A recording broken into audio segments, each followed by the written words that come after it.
If a footballer passes the ball from one point to another, how far did the ball travel? Today we learn how to find the length of a vector.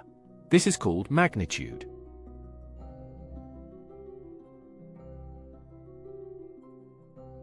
A vector has direction and length. The magnitude is simply the length of that vector. We write it with two vertical lines like this. V, V.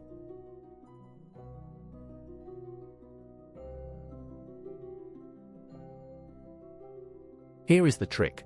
Every vector makes a right-angled triangle. The horizontal part is 3 and the vertical part is 4. Now we can use Pythagoras.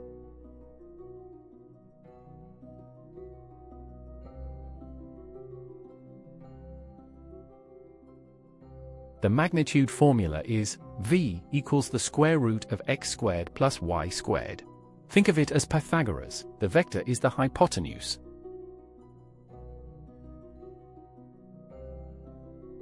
Let us find the magnitude of vector v equals 3, 4. We draw our right triangle with sides 3 and 4.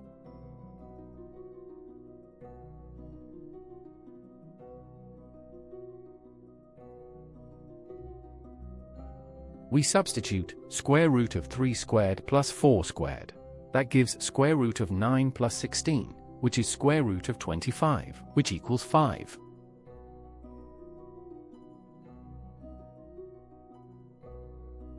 Now a harder one. Find the magnitude of vector u equals negative 5, 12.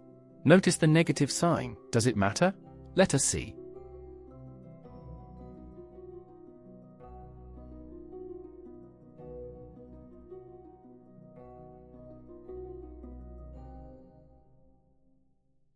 Negative 5 squared gives positive 25, plus 12 squared is 144, square root of 169 equals 13.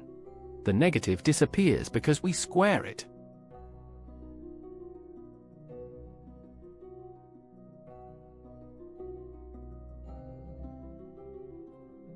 Common mistake. Students write square root of 3 plus 4 instead of squaring first.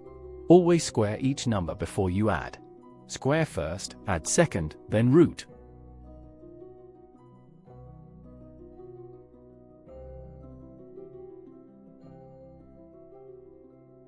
Remember these three words: square, add, root.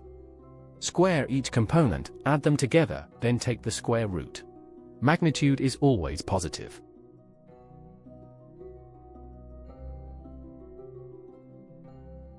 Subscribe to Ovasaabi for more lessons like this. Visit ovasaabi.com for notes and practice questions. See you in the next video.